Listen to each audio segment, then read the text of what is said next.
Okay, so hi everyone, Sean Mullery here from Electronic Engineering and IT Sligo, and in tonight's lecture we're going to be looking at multiple views and their pre-images, which is the first part of two lectures, which are going to look at the M view case, where we have more than two views. We've got three or more views is generally this. So normally what happens is we start off by looking at the two view case, and from then we look at three and beyond, as if they were all one type of view, and we're going to find that actually three views and anything above that falls under the same sort of category, whereas the two view case is a slightly special case, and therefore not everything works exactly the same.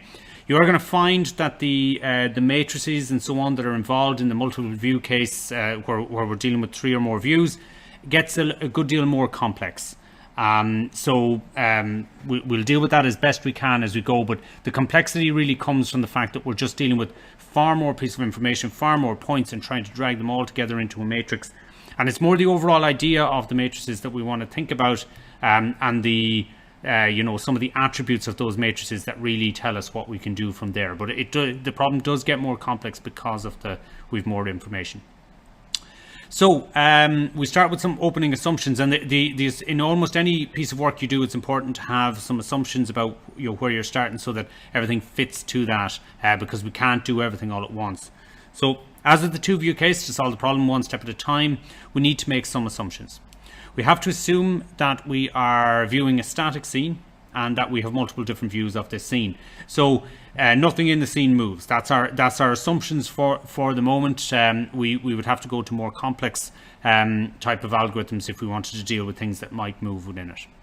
We'll assume that we already have a set of point correspondences in our multiple views. So once again, that's a problem for another lecture or another part of the course, where trying to find good point correspondences that match across all the different images is obviously a vitally important part of what we do. It's why I set you an assignment on that, and we'll be looking further in the course. We'll be looking at much more rich descriptors of those points, so that it's easier to find those point correspondences and to make sure that they're good ones. But for tonight's lecture, we just assume that we have those point correspondences and that they're good. Okay, we have them across multiple images and as many as we need. We assume that we know the intrinsic parameters of the camera, and more than that, we kind of assume that it's the same camera, just at different times has taken each of the images. Now, we don't really think about it that much in terms of what's the gap in time. We just say, in other words, we often use the variable t to basically suggest that from one time to the next we've moved to some other position with our camera views. So what does having more than two views bring us? Well, more views allows us to have more measurements for the same number of 3D points. So from that point of view, it gives us some extra constraints on our results, even more than the two view case is going to do. In general, we start by looking at the three view case, and then we generalize that to the n view case, because if we figured it for three, that goes on for as many views. There are obviously slight differences the more views you have in there, because your model begins to fall apart, because with each new view that you add in there, you're probably getting further from the initial view. That's the first part. But secondly, you're also maybe getting further from it in time, and therefore some of our assumptions can't be held quite as easily, such as the static scene assumption and so on. Okay, but the three view case is the important one, and from then on we can generalize that to n views. So this three view case can be tackled with matrices, which is how we're going to do it, or with a trifocal tensor. How many of you have come across that term, a tensor?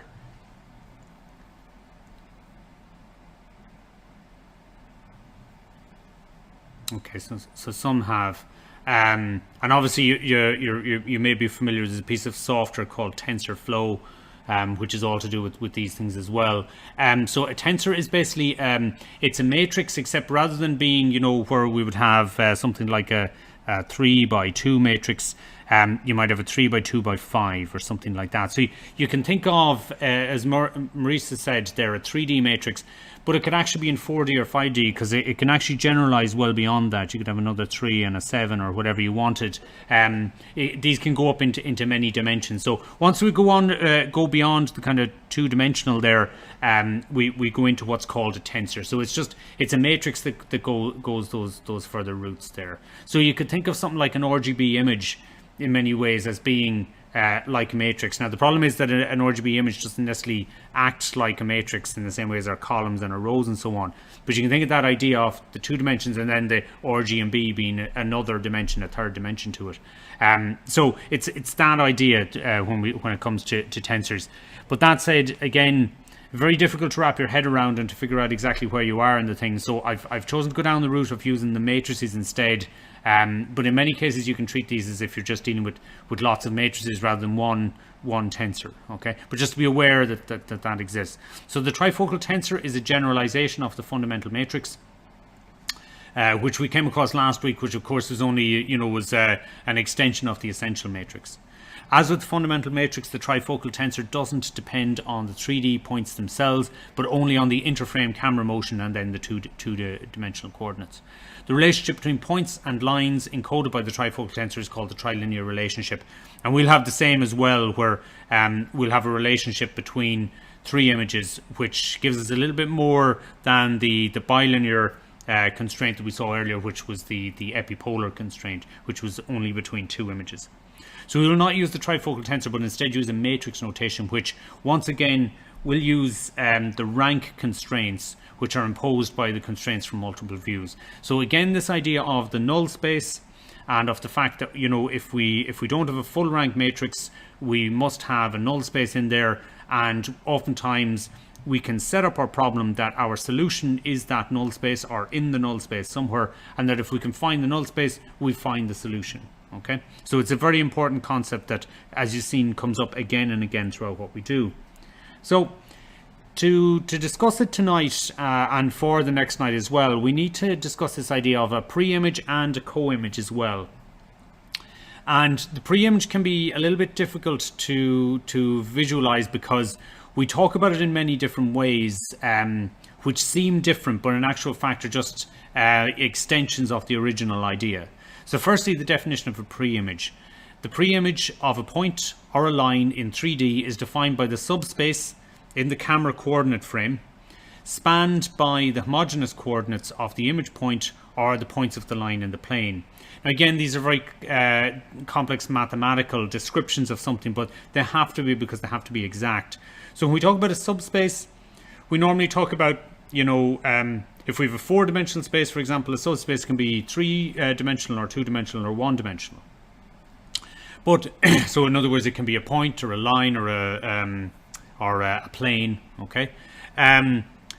The thing is that in the four-dimensional case was what I meant to say was a line, a plane, and a kind of a hyperplane or whatever. They have to pass through the zero. They have to pass through the origin, and so that's why in the homogeneous coordinates we have it going through the points and so on, or going through that origin there. Okay, so that's, and I'll show you diagrams of this in a minute rather than necessarily relying on the mathematical description, but just to understand that there is a very strict mathematical description to these. The co-image then is everything that isn't in that. Okay, so it's everything that's part of whatever dimension of your space that isn't in your pre-image. Okay, so you can think of it as the opposite of it, and in many ways we will think of it as the null space of it, so that we can discover what's in there. So the co-image of a point or a line in 3D is defined to be the maximum orthogonal supplementary subspace orthogonal to its pre-image in the camera coordinate frame. Again, okay, so these two are basically they split up the whatever space you're into two parts. One is the pre-image and the other is the co-image, and they're orthogonal to each other. So I've a diagram here which we're going to retain for a number of slides as we talk through each of these parts. I could have kept it, or I could have maybe simplified it a little bit by showing it in different parts as I built it up, but I was trying a piece of software here and it wasn't that easy to separate it into different parts to build it up, so that's why it's all in one go here. So what we have is, and you'll notice that in the lecture tonight and the next night, we talk about points, but we also talk about lines. So previously when we were dealing with two views, we only discussed points, but in this case, we talk about both points and lines. We kind of have to mention the different situations for both of them. This will, there'll be an important point to be made later on about why we didn't use lines in two images, whereas we are using them here in n images. And then we'll also be looking at where this might be useful, more so than necessarily just looking at the points and so on. Okay, so we're going to look at both points and lines here. So for a point, the pre-image is a 1D subspace, i.e. a line defined by a vector. In the figure, the pre-image is the point, the pre-image of the point P in camera 1 is x1. And again, in my little diagram software, what I'm basically saying, x1 is that one there. Okay, so those two are the same. So here's our point, single point somewhere in 3D space. And the pre-image of this is the entire line. So this entire line here,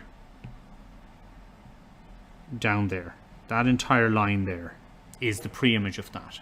Okay, and within the image itself, obviously that shows up as just a single point here. But if we move our image anywhere, or indeed if the point was any other point along this line, so if it was that point or that point or that point or that point, they would all have the same pre-image, okay, because they all follow along that same line. Now, if you look at the point P when it's imaged by the second camera here,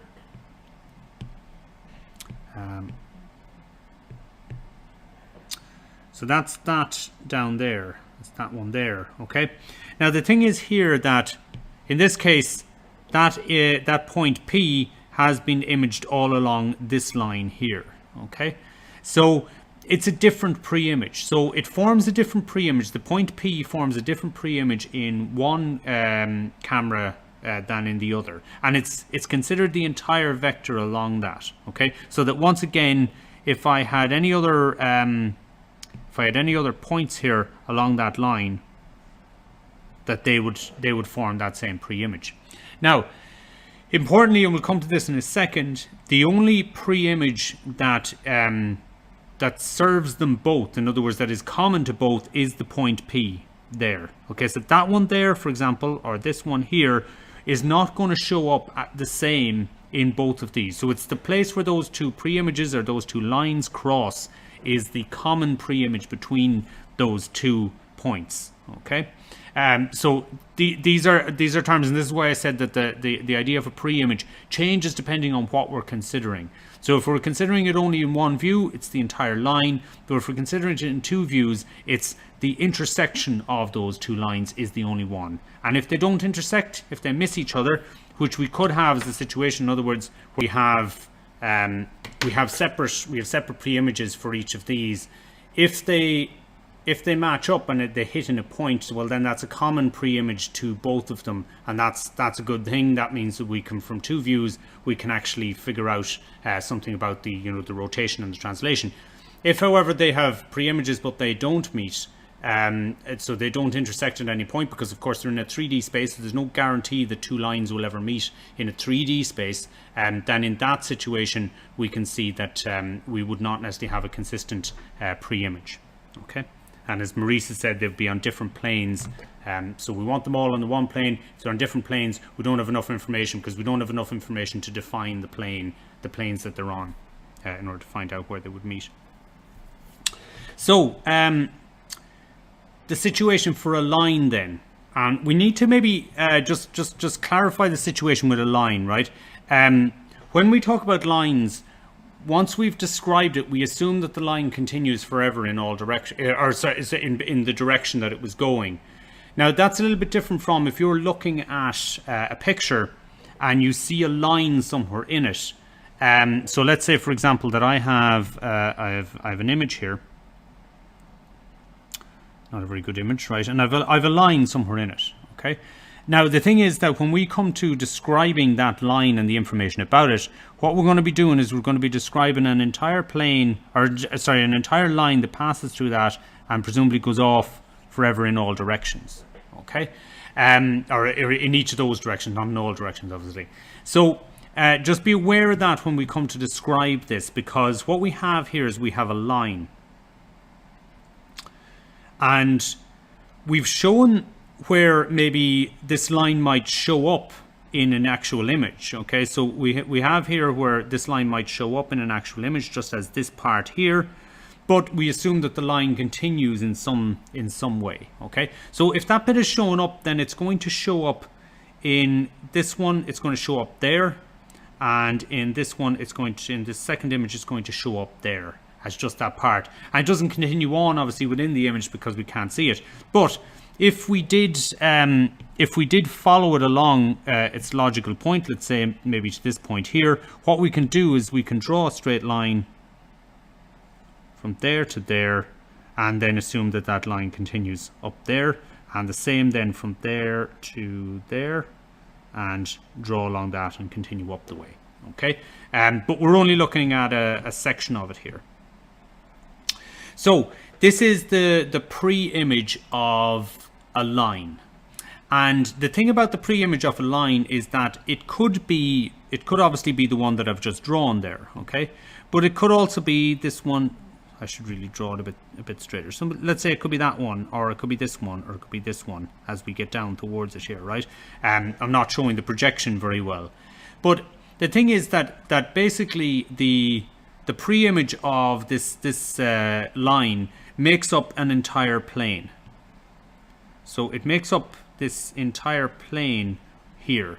And in fact, once we describe a plane, well, we assume that that plane continues up the way and down the way here.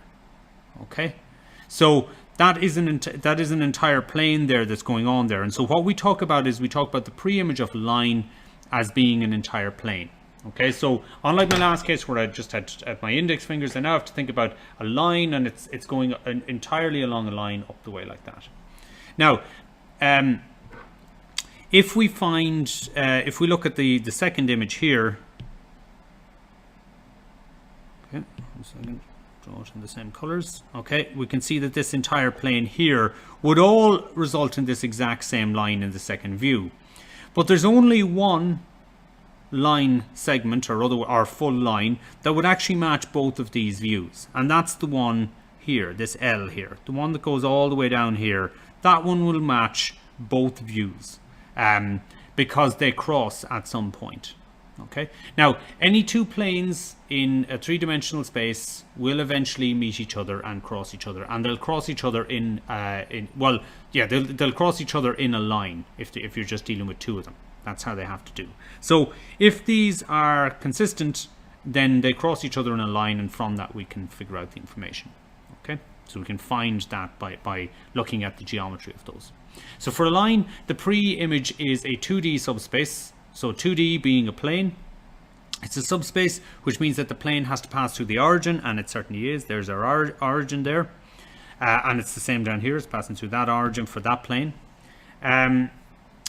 And this can be defined by two linearly independent vectors in that plane. So if I take any two vectors, like the x1 vector there is fine.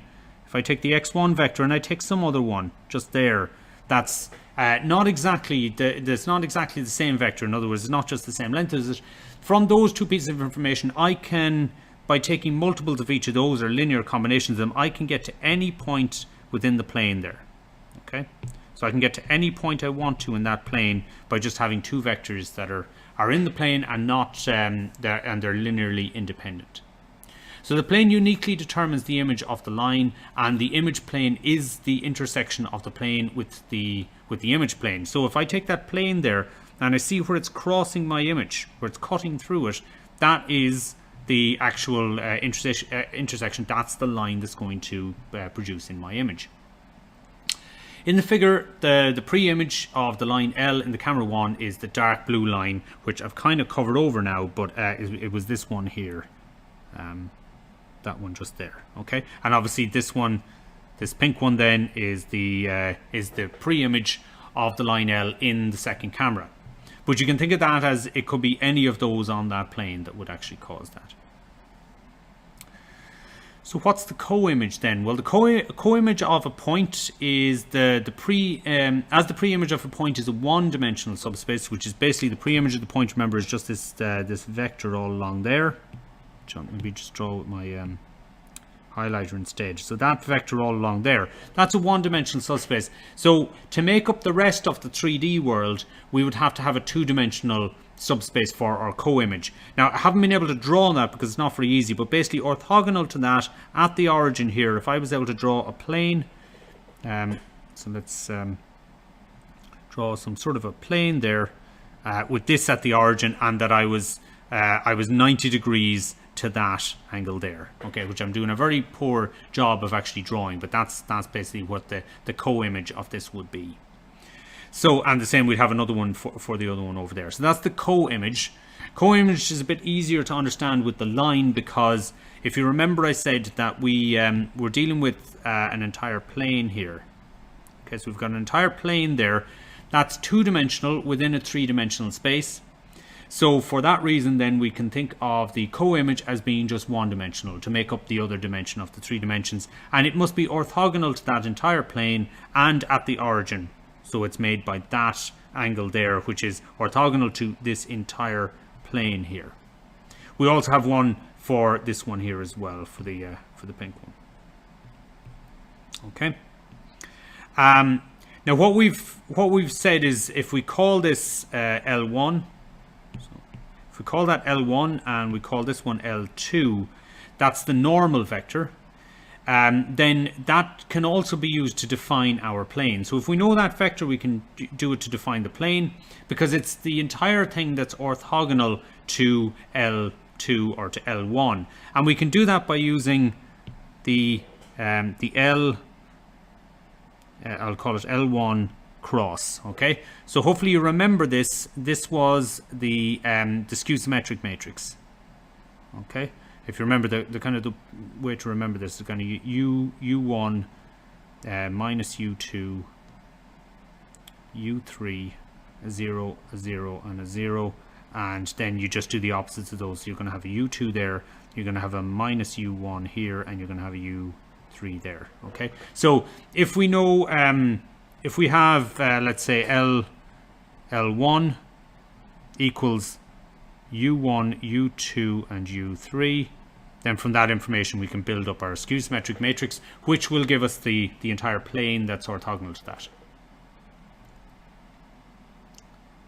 So Vin is asking, is the co-image a vector? It is in this case. It's only a single vector, but in the case of where we had just a single point, our co-image was an entire plane. Okay, but in this case it's only a single vector. Yeah, from that. Okay. So so that's the co-image. Now the pre-image from multiple views. Okay, so what happens when we start seeing it in multiple views? So pre-image of multiple images of a point. Okay, now this is where you need to just watch the wording carefully. So I want to know the pre-image of multiple images of a single point.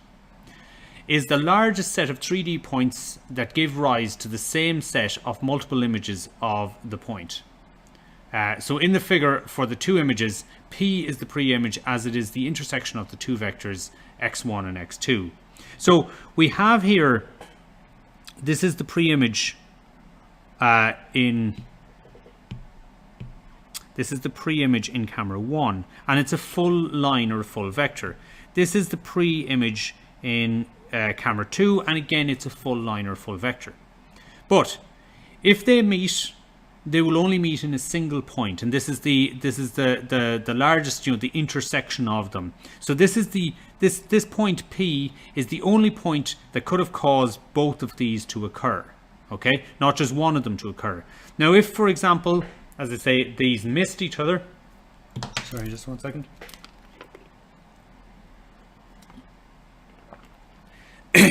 If these missed each other, then we don't even have that. Okay, so we basically have a null set at that point. We don't have a set of points at all. Whereas in this case, we have a set which just has a single point, which is the point P in the 3D world, and it's then the pre-image of multiple images of the point, okay, because it's the only one that can match those.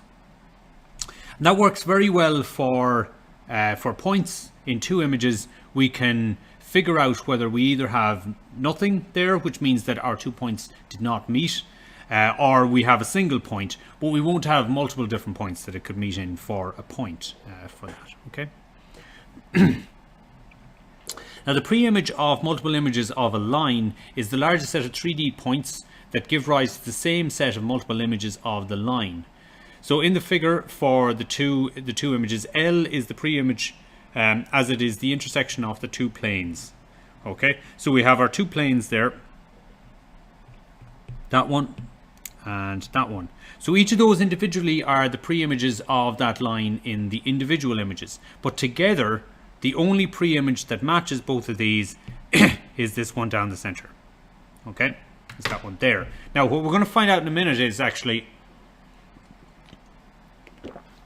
that we can have certain problems with that. It happens to be in this case that they've matched, but we can have a situation where they don't match, okay?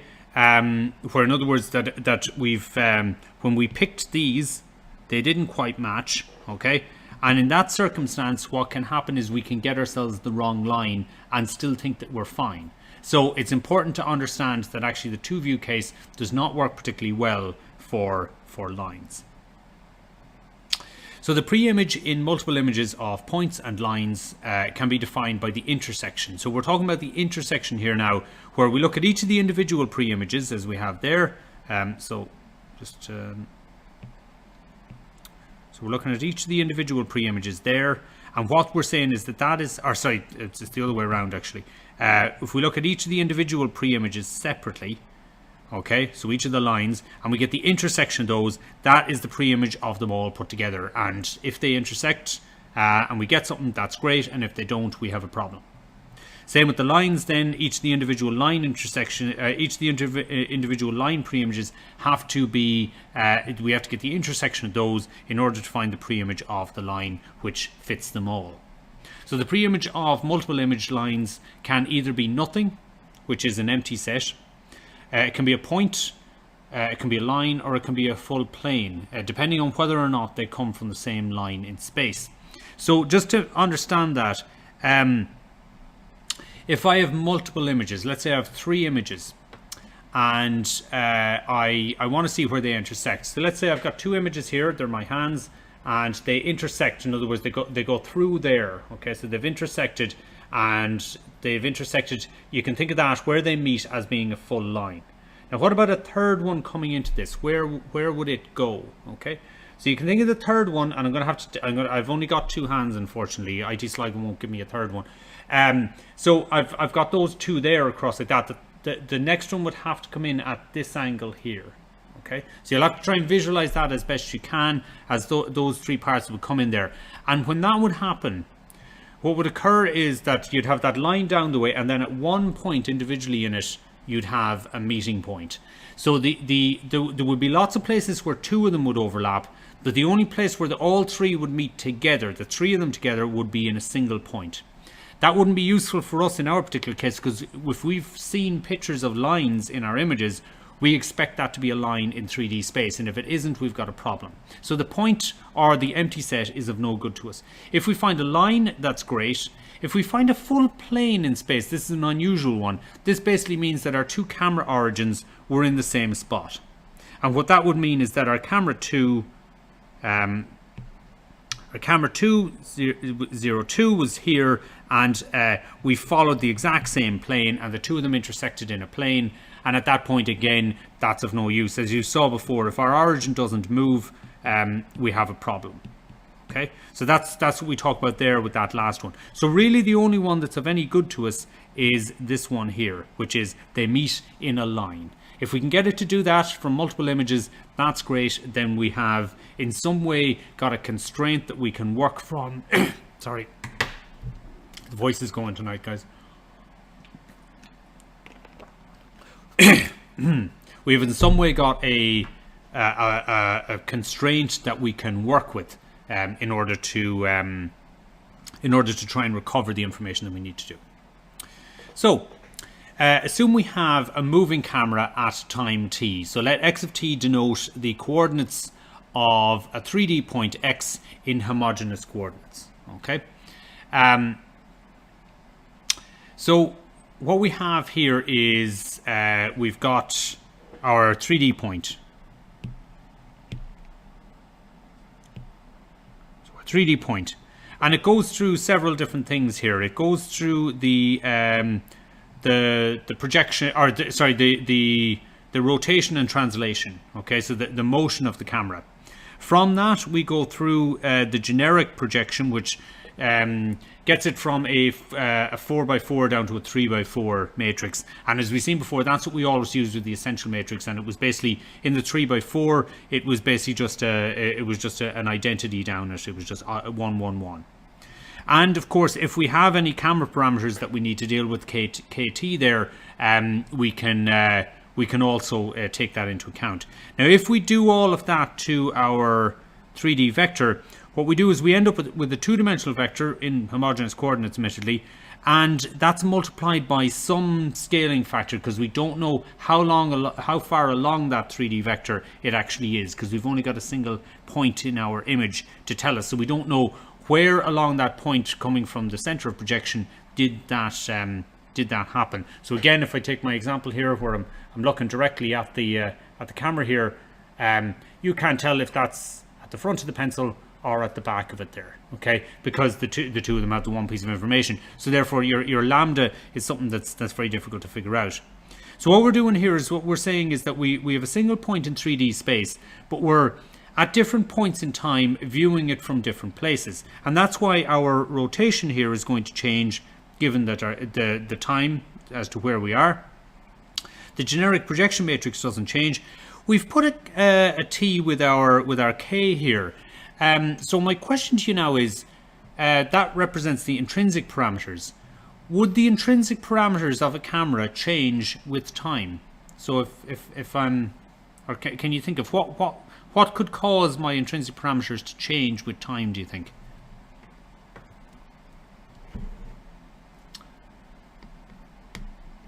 Okay, so some people saying temperature there, and of course that could have effects on distortion, things like that. That wasn't really what I had in mind. What could the user do in order to change it with time?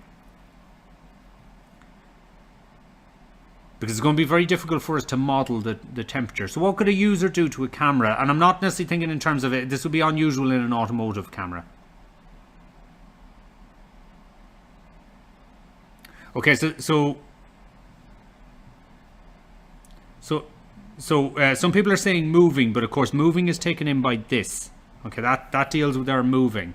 And Fiacre has said focus there, and that's really what I was talking about there. We can change the intrinsic parameter of the focal length, and as we move we can change the focal length if we want. Now that would be an unusual thing to do in something like an automotive application, but in other applications this may well happen. Okay, we could move from one place to the other and we might change our focal length.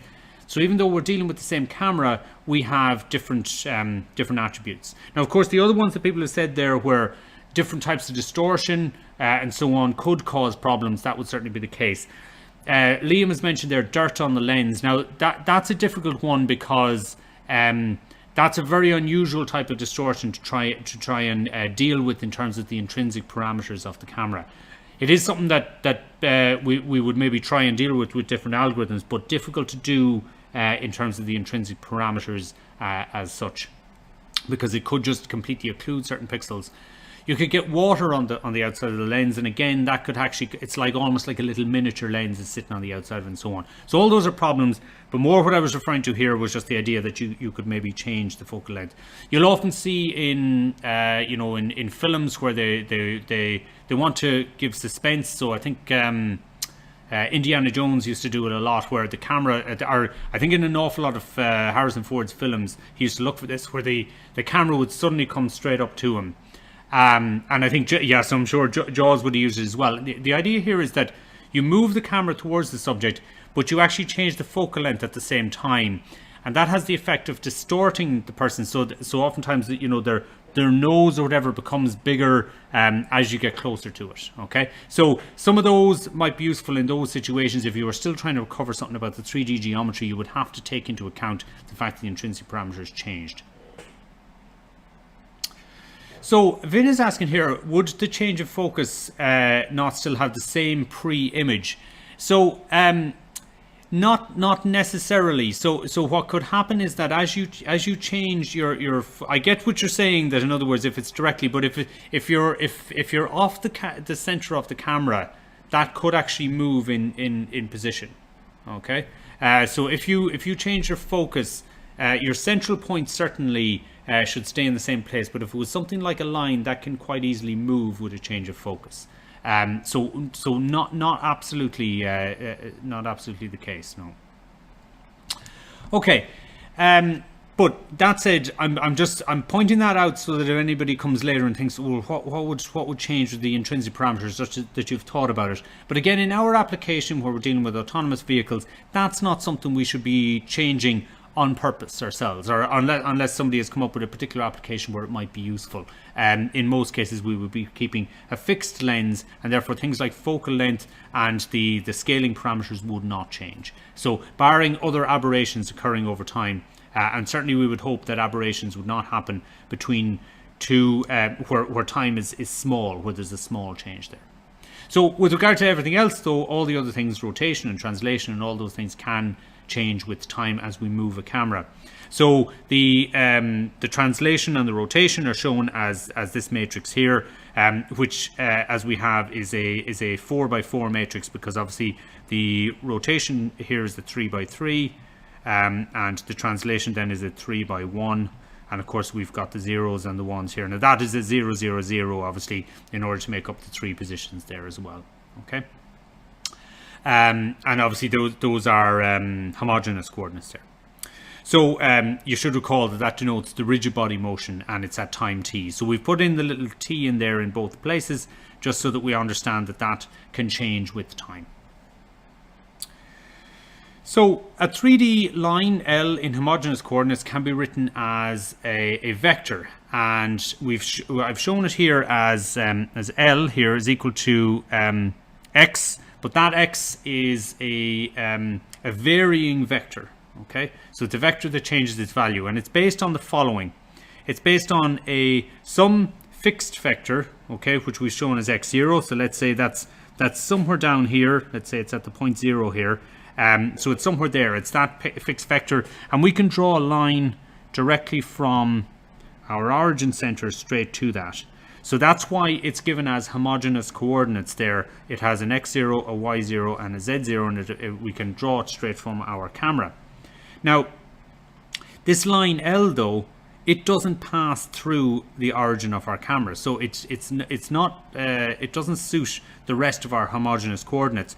So all it can do is it can add some amount to the first 3 parts of our vector. So it can add some parts to that, and to that, but it can't change the homogeneous the homogeneous one there, so it can't change that. So that's why we write it as v1, v2, and v3, but we give it a 0 coordinate there, which you've seen before to do with ideal points. This is a vector here rather than necessarily a point. I'm sure there's nice maths that can bring it all together and so on, but more here, what I want you to think about is just that when we add some amount of this vector, that direction, to our base vector x0, then in that situation we don't change the 1, but we change those other values. Now what we're basically saying is we have a variable here which is given as mu, and what that does is it decides, well, how far up this line are we going to go. So mu brings us the entirety of the way up this line here, as far as we can go. So as our mu value changes, then the amount of our vector changes. The vector v just tells us the direction to go in, and we add it to that base. So this is a way of writing how to describe a line, basically, with this information here. Okay, so we have to describe it with two vectors, or one point and another vector, but they're basically both vectors because we can draw one of them there and then the other up in that direction there, and we have some combination of the two of them to get us the entirety of what we want to do. Okay, so that's how we describe a line in 3D. So the pre-image of L with respect to the image at time t is a plane with a normal LT, where P equals the span of L, and the vector LT is orthogonal to all the points xt of the line. Again, complex mathematical thing, but let's have a think about what we're saying here. So what we're saying is that that line L, its pre-image, we said before, was this entire plane here. Okay, so that entire plane there. How do we define that plane? Well, we can define it with this normal vector here, which is just L1. Because of the fact that we're dealing with multiples, right? So we can say L1 and L2 are basically just LT at different times. So LT, where where t is equal to 1 and t is equal to 2 over here. Okay, so that's how we're laying it out. So if we have that normal vector there, which is our LT here, that one there, then we know that the plane is the span, which is basically just the everything that the thing doesn't go to, the entire null space of it there, which is covered by this plane here. Okay, so that's our plane there. Don't mix up the capital P with the small p, obviously, because that's an entire plane that we're referring to here, as opposed to an individual point. Now, what this means is that we can describe this line here. We can describe it in terms of whatever camera view it happens to fall into. Okay, so we can say basically that if we take and we've said that every point in that plane is this LT is orthogonal to it. So if we take LT transpose and multiply it by any of those points, we should get 0. But the other thing, the way of saying this is, well, okay, how did we get that xt point? We got it from our 3D coordinate going through all of these operations. Okay, so being projected into the thing. Okay, so if we start with any 3D point which is on that line, so anyone on this line here, any one of those, okay, any one of those is going to be orthogonal to LT. And so what we can say is that if we project that in there, into whatever camera view that we're looking at, we will get this thing here, which will turn out to be 0. Okay, because we've multiplied it by the transpose of LT. Now, what that effectively means is that we can then take any of these points here and say, well, it's orthogonal to this one when it's projected through this camera view, and it's orthogonal to this one when it's projected through this camera view, and the same goes for every other camera view that we have of any point that's on that line. So from that sort of information, again, we can see we've got a load of matrices there and we've got a 0 there. So what have we got? We've got a kind of a null space or whatever to work with, and all of them will obey these rules. Okay, so all we're doing is we're assuming that we have lots of different images at different times, t1 all the way up to tm. We have different scales, so remember the scale is going to be how far it is up here, lambda 1, how far it is down here, lambda 2, and so on. So that's lambda 1, and that's them shown there. We showed at the different times ti. So instead of 1 and 2, it's t1 and t2. We have the different points that get created in each of the images. So that's given as x, ti, and so on. And we have the lines that are orthogonal to it, again given with a t. And of course, for each of the different projections that we do, we have our different rotations and projections. We just put those as a t as well. So it's a way of putting them all together and saying, well, the thing is that each one of these should be orthogonal to a point that's consistent with that line. So we can now relate the ith image, whatever image we're dealing with, of a point P to its world coordinates x.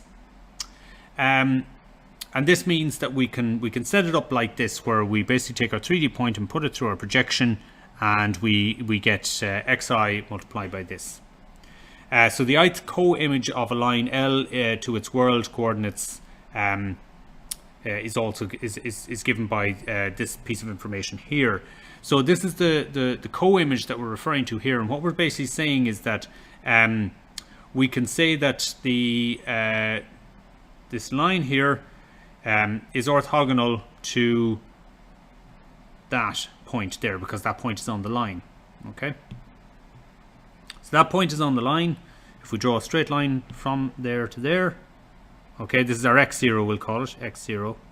Okay, so we've got our x0 there, and what we're saying is that that one there, or any other point that we might have, if we've one over here as well, if we've that one there, that will also be orthogonal to this one. Okay, so what we're saying is that that will equal 0. So if you can think of it, that one there equals 0. But what we're also saying is that anywhere along that line, up the way there, so anywhere along that vector, that is also going to be orthogonal to each one of these. Okay.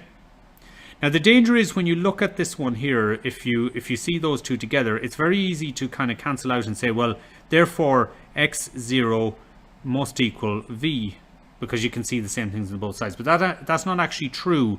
All that we're saying is that this x0 vector is in the null space of this matrix here, and this v vector is also in the null space of that matrix, but they're not necessarily the same. So the null space could be bigger. So what that is definitely not the case, that those are equal to each other. What actually happens is that the null space is two-dimensional, and we have both of those vectors in it. Now if we can find that null space, then we find the full plane, and all we have to try and do from there, which is not necessarily an easy job, is trying to find out the two vectors that make up this one and the x0 and the v from that, trying to find that information out. So so how does this come down to preimages and rank constraints, which of course is that whole idea of finding the null space. So as we did in the two view case, we need to remove the 3D coordinates of points and lines from the equation on the previous slides if we are to solve the problem. So if we want equations that are in only the 2D coordinates, which we know. So take the images of 3D point x, which we capture in multiple views. So the idea here is we have a 3D point x, and we capture it in multiple views, which are in the different projections that we do up to there, and that will give us this each point multiplied by its corresponding scale factor. So if you multiply this matrix here, that matrix there, by this vector here of all of the different unknown scale factors, you have that there, okay, that matrix by that. And what we're saying is that this is equal to each of the projections by the point. Now I've written down the size of these matrices so that you can start to get a sense of it, because later on we just throw in the size of a matrix and it looks, you're kind of going, where are all the points coming from? So if you consider any one of these two-dimensional points, but in homogeneous coordinates, that makes up 3. So each one of these will be like this. You'll have u1, u2, and u3. So what that means is that if I've got m of these, if I've got m down the way, I must have 3m actual values, because each one makes up 3. So that's why it's only m across in this direction, but down the way it's 3 times m. So we have 3m by m in terms of the size of the matrix. These lambda values, they're just there's going to be m of them down the way and just 1 across the way. So we have m by 1. Now of course if we multiply those by each other, you end up with 3m by 1 in terms of size. Okay. Over on this side of the equation we have a vector there, which is of course 4 by 1 because it's a 3D vector in homogeneous coordinates. And each of these projection matrices are going to be 3 by 4. So each one of these is 3 by 4. So down the way, if we've m of them, we must have 3m by 4. So that's going to once again end us up with 3m by 1 when we multiply those two parts out. Okay, so that's where some of these numbers come from, just to give you an idea of that. Now the thing is that what we have here as a description, this, which is a nice neat description, it again falls into the same problem as we had previously. We don't know all of the information. So we don't know this.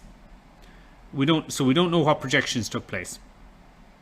we don't know the 3D coordinate and we don't know these unknown scale factors. We do know I, we can make that up because we know each of our point correspondences in each of our images, and that's what these are. These are our point correspondences in each of our images that we're going to use in order to try and solve the problem. But the problem is we've got loads of unknowns there, and if you remember last time how we dealt with this was we tried to get rid of some of the unknowns entirely out of the equation, losing some information along the way admittedly, and we tried to use that then to try and make the problem a little bit simpler. So these are our unknown depth scale vectors, and pi is obviously an or 3m by 4 is the multiple view projection matrix associated with each image matrix. So this is this idea that we're looking at each one of those with different projection matrices for each one of them. Just as in the 2-view case, this equation is not of use yet, as everything in it is unknown apart from the 2D coordinates.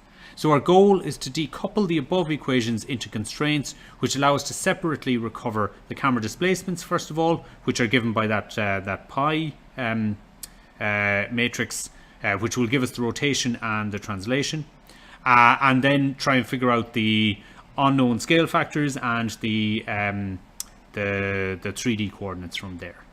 Same idea as before.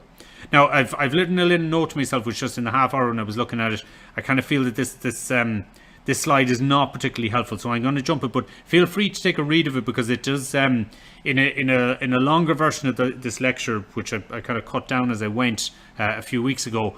I had put in a little bit more on some of this stuff, and I kind of cut it down a little bit. But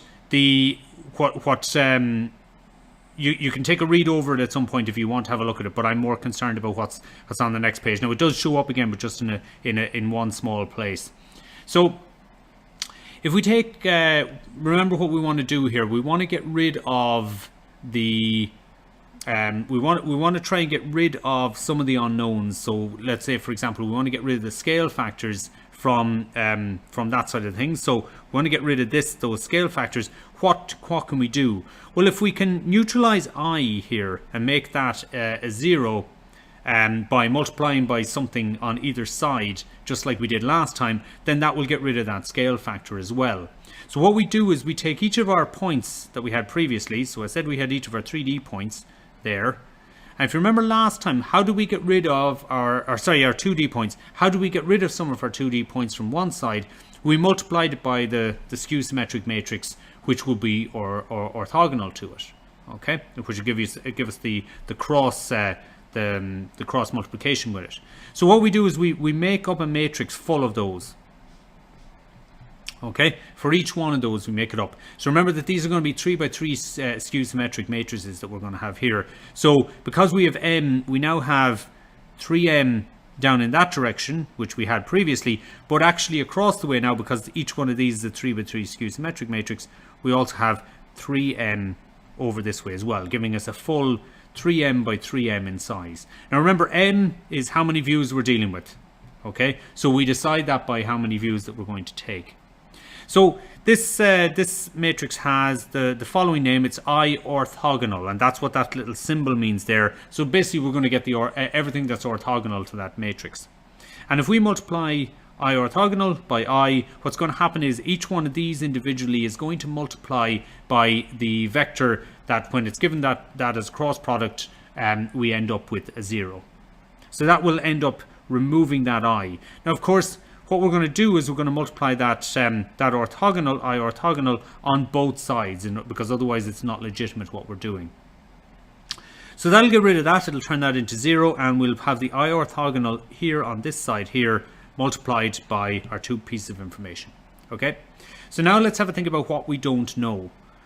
We know this, that's fine, but we still don't know this or this. But we now have something that's equal to 0, which means that we can start looking at getting something about the null space of this, because we now have something equal to 0 and trying to solve that. So it'll all come down to rank constraints on this overall matrix idea here, which is what I started discussing on that slide that I said you could kind of jump, although it maybe describes it a bit.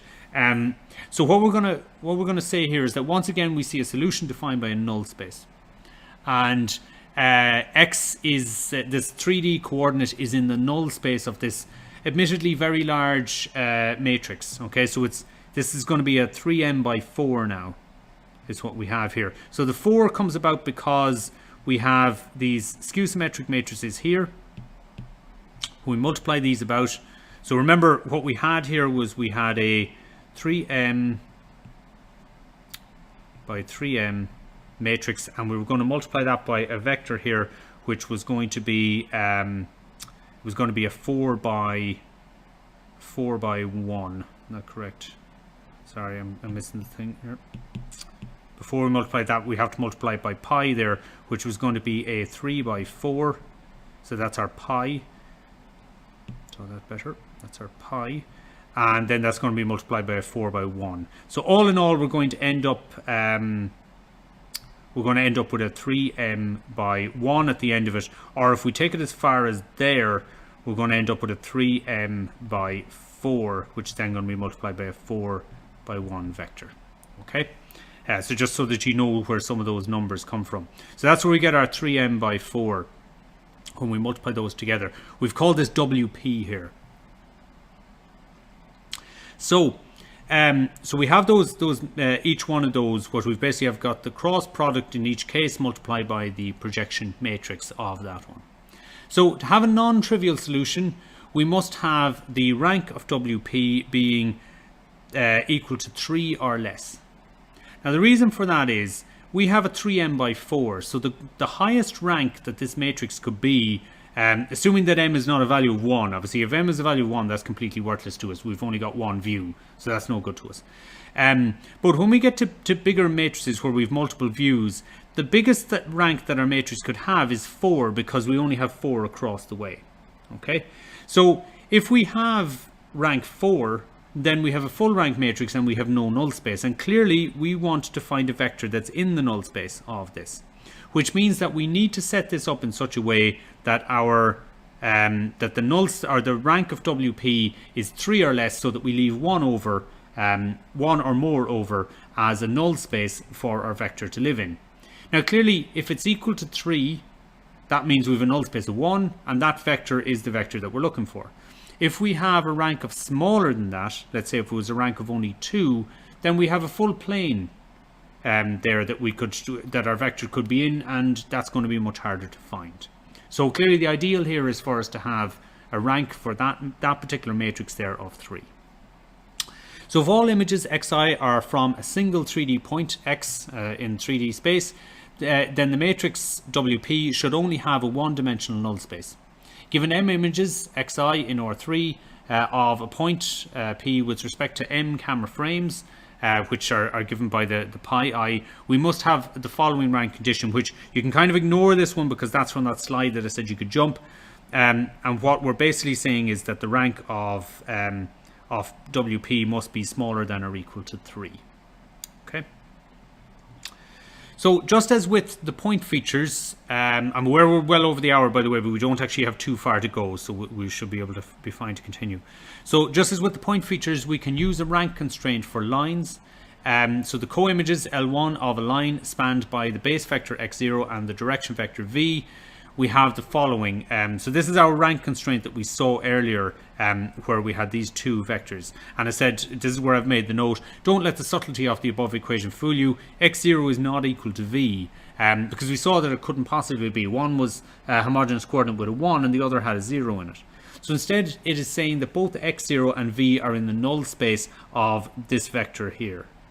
Okay, which is, of this matrix here, which if we recall correctly, the transpose of that is going to be 1.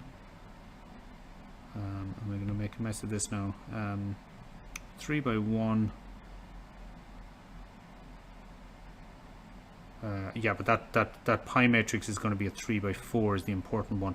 And so what we're going to find is that with each one of these, we're going to end up with something in that in the null space of that. Okay. Each one of these is only a single vector. So I think it's just going to be 1 by 3 there is what we're going to multiply by in order to get that to go out.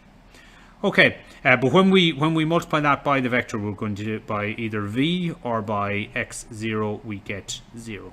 That's the point. So it can be in the null space of that. And the point is that there's two vectors in that null space. So let's construct the following matrix, which we'll have. This is the W1, but this one time for lines. And we set up each one of these as we have it. So this is going to be M just by 4, because we have each one of these lines. So an M by 4 matrix can have a rank of at most 4 again. We know that there are two vectors living in the null space, which are x0 and v, and that they're not equal to each other. So therefore WL will have a rank of at most 2 if this is to work. If it doesn't, then we clearly haven't found our line. So the question is, how many lines do we need in order to figure this out? Now, so if we had only 2 lines, our M is equal to 2, and what we have is a 2 by 4 matrix. Now, the 2 by 4 matrix could possibly have a rank of 4, but it can't obviously have a rank above 2 because we've only got 2 lines there. Okay, so even though if we had more, we could get a rank bigger than that. So in other words, if we had M equal to 10, for example, 10 images, we'd have a 10 by 4, and that could be at most rank 4. But this one here, where we've only 2 lines, the biggest rank we can have is 2. And so the problem there is that that's not going to define us a null space, or at least not in the right direction. So it might form a left null space, but not a right one. So there's actually no information from that. So if we only have 2 images of a line, what that really tells us is that it doesn't set us up to find the null space with those 2 vectors in it, because we just don't have enough information. And that's why we never used the lines in 2View. We only used points, because there just simply wasn't enough information in order to solve this. And basically we can kind of consider this as the idea that if you have 2 lines, if we have 2 lines, then their preimages form 2 planes. And 2 planes will always meet somewhere in a line. So simply because we've managed to find 2 lines in an image, we will definitely find an intersection for those somewhere, but that doesn't tell us that those 2 lines, that we found the correct piece of information. So we'll see how this can add up to a degenerate situation in a moment. So this would simply be stating that any 2 planes in a space must meet each other in a line somewhere. It wouldn't uniquely identify our line, and instead, if we have 3 or more planes, then they all meet in the same line, then we have a unique identification. This is why lines don't appear in the 2-view case but become useful in the multi-view or 3-view and beyond case. So here's an example of a line in the first view called L1, and then I've got 2 lines that have appeared in the second view, and what you'll see is that both of those have managed to have an intersection with line 1. Which of those is the correct one? Okay, so which of those actually is the line that we're looking for? And the truth is we don't know. Okay, so is this a situation where there are 2 lines here in 3D that both happen to match this one? That might be the case, but in actual fact we have no idea from this whether that's the case or whether both of them are just meeting at some point along the way. So we can't tell. From this case we can see that there isn't a unique pre-image here, because we've got it's crossing both of them it's crossing this plane in both places. Okay, now here's our 3-view case, and you can now very clearly see that L1 and L3 meet over here. That's fine. L1 and L2 meet here, but you can clearly see that those are not the same line. Okay, so now it's very obvious from the fact that we don't have this as consistent. Because it's not the same line, our x0 is going to be different and our v is going to be different for these, and so therefore we're not going to find the information that we're looking for. Okay, so these have not met in a single line in this case for us to actually be able to figure it out. So therefore we're not going to have the correct size null space in order to deal with this situation. So because these have not met at the same place, we effectively have we effectively know from that it wasn't consistent. So this is the same as the situation from the 2-view where our points did not meet. If our points don't meet, we don't have a plane, therefore we don't have the appropriate way to actually figure out our null space. This will mean that we don't have a 2-dimensional null space as well, which means that we can't figure out our vectors. The last case here, which we see, is that L1, L2 and L3, all of their pre-images, which are given as P1, P2 and P3, have all met in a single line. And therefore, we're going to have a two-dimensional null space here, and it has to be, the two-dimensional null space has to be the combined pre-image of the three, from the three images, which means that it's all the one line, and we've found that line. So this is a situation in which we can see that 3 views or more will allow us to determine whether a line is unique or not, whereas 2 views is not enough information, and therefore we never looked at it. Now, is there a benefit for the points? We will look next week and we'll see examples whereby the points can actually get somewhat confused in a three view under certain circumstances or degenerate situations, whereas the 3 views for lines, that will allow us to be unambiguous as to whether we have found the line or not. So it's very useful to be able to use the lines rather than just using 3D points. Okay, so that's it for tonight, guys. So thanks for your attention. An hour and 15. Sorry about all the breakdowns. If I knew what was causing them, I'd have solved it by now, but I don't.